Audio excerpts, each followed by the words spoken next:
All right, so I made a video, I guess, a couple of weeks ago about unions and coffee shops. And I probably shouldn't be doing this video again. I'm not doing it again. Another, don't do it. I guess, coffee shop company, whatever you want to call it, popped up in my feed that the same exact type of scenario. And I'm like, at first I did the second video. I'm like, oh, this is a thing. But I did not realize how much of a thing this is, because I see another video and it's almost identical. And this happened about 3 months ago in DC. So let's just watch the video and you tell me what's different. And again, I know people I lost subscribers from these videos. People don't like my opinion. And people are probably like, after I just said that, like, why are you doing another video if you lose subscribers? Because you know what? If you unsubscribe because you don't like my opinion, it's okay. I mean, and again, it's okay for you to disagree with me. I don't understand the whole problem of people disagreeing. If you disagree, leave a comment below. If you want to unsubscribe, hey, it's fine. But I can't, it's just one of those things. Like, I gotta give my opinion.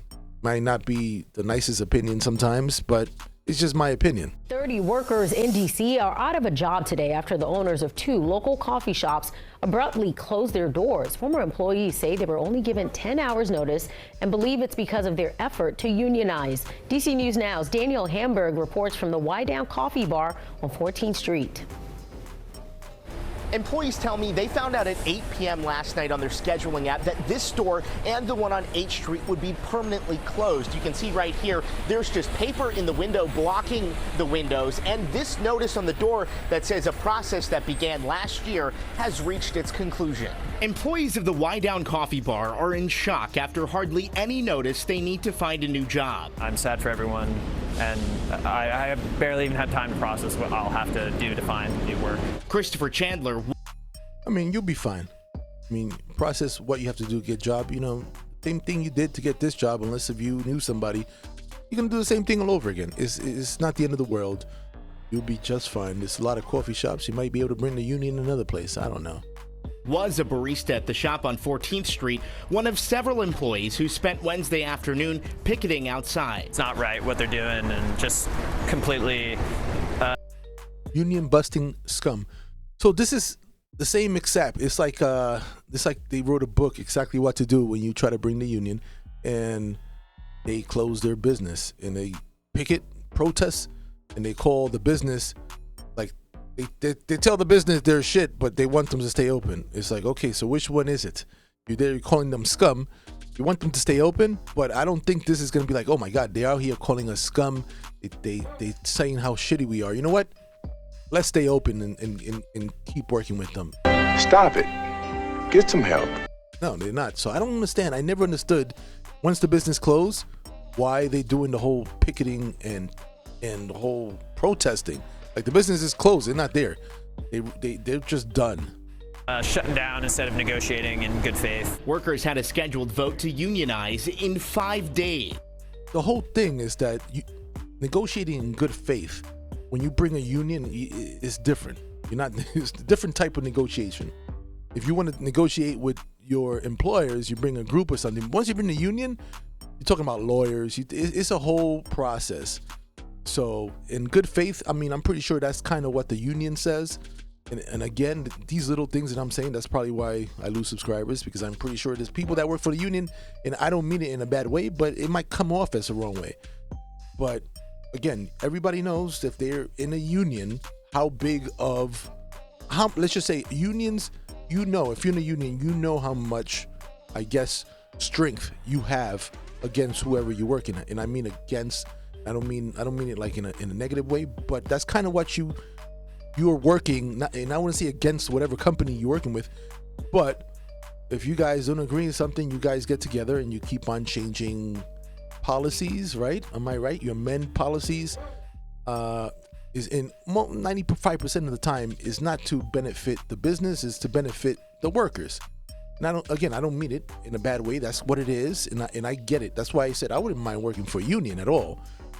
But I don't know if I want to have a business and a union come in, especially in a small status like a small coffee shop or any type of small type business, because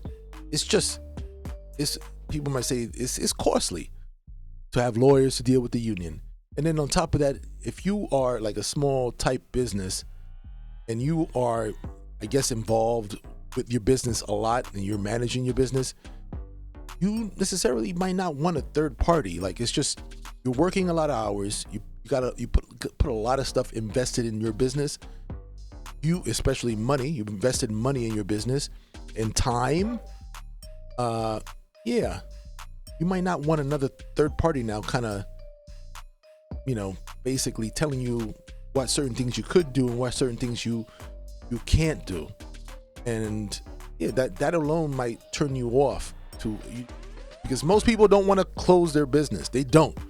They put a lot, like I said earlier, everything I said, the time, the money, your effort, all that.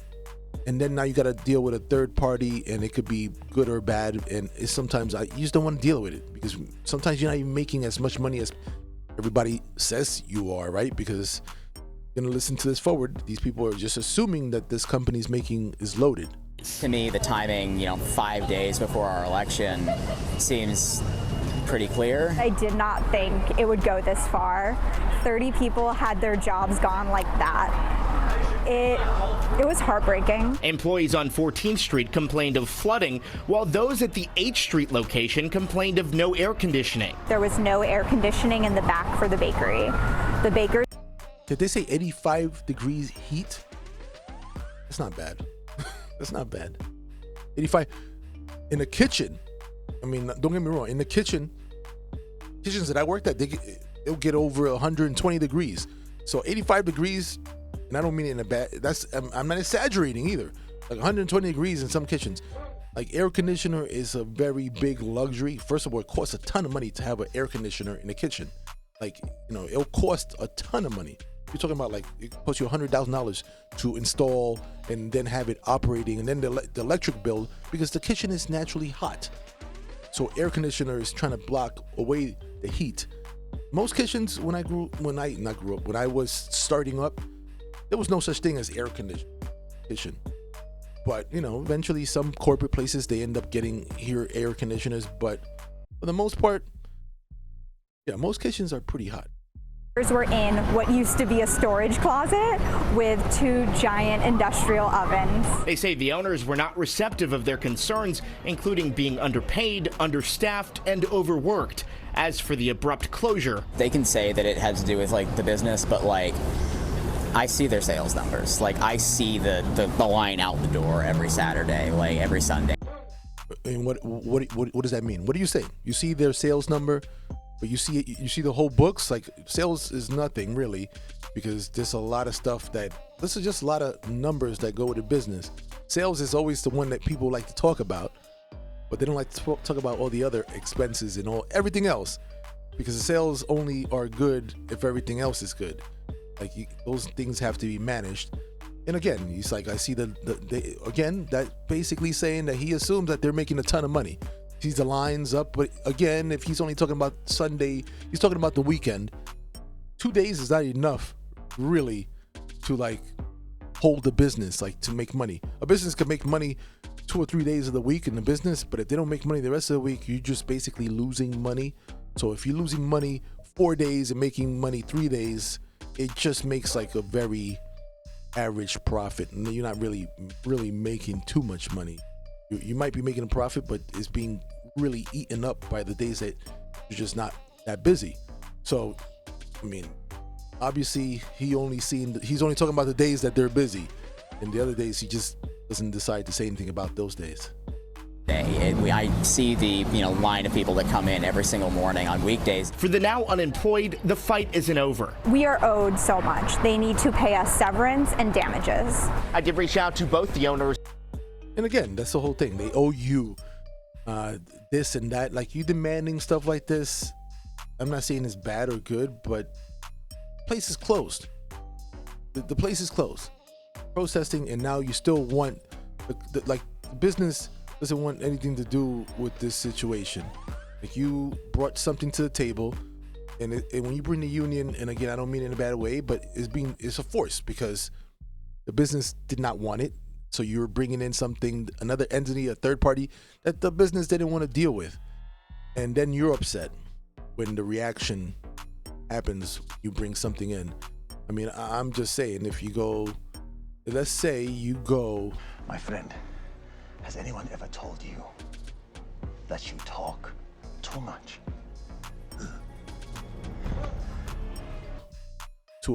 I want to see a party. You go to a place, let's say a gathering, and it's a person that you know that everybody else doesn't really like, right?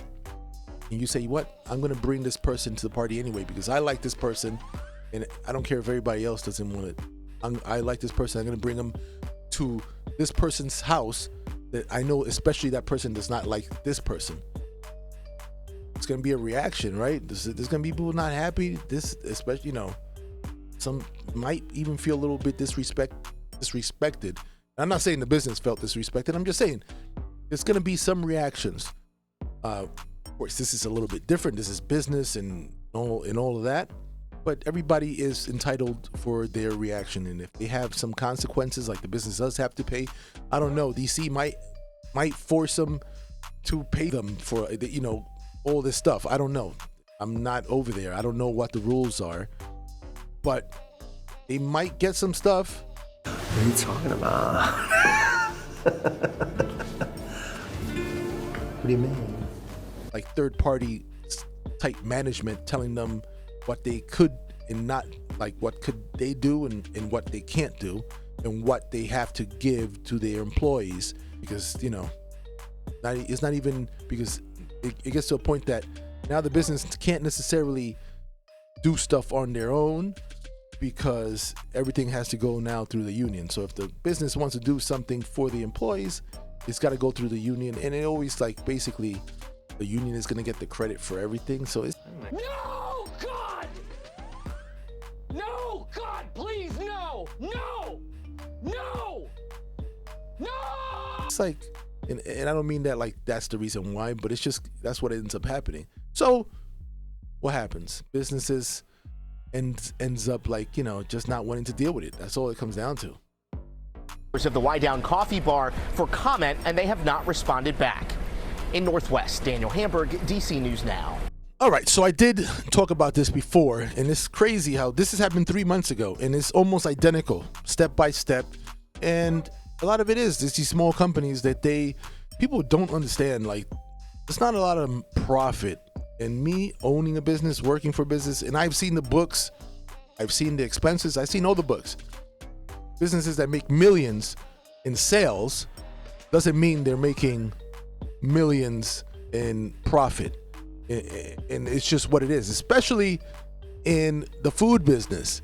You can sell millions of worth in food, but you got your food costs, you have your labor costs, you have your freaking expenses just from the building or whatever, the storefront, whatever. And then you have all the insurance. There's so many expenses that the small margin that you make on food ends up being even more and more small. And people just don't understand it. Like, they just don't. This is not like an IT company that the profit margin is huge. Like, they'll make 60% and 40% is only expenses. Like in a restaurant, it's almost like 90%, or in most food places, like 90% is all expenses, and you will make, if you're lucky, 3 to 13%. It's like a really big range that you can make money, but usually it's under 5% that you will make money, even a well-managed place, because it also counts on the number of sales. Like, there's a certain amount of sales that you got to get to even start making profit, because like everybody knows this, all your fixed costs are already there. So once you get over that, and then you actually start making profit, and then sometimes once you start getting over that sale, your cost actually increase a little bit also at the same time. So even though you like, oh, well, this is all profit, no, because now you may need more labor, you may need more of this, you might need more of that, and all these costs are going up at the same time that you're making. So that profit margin, it stays small. It just doesn't get like big. Like, it doesn't. I'm rambling on, whatever. But all right, peace later.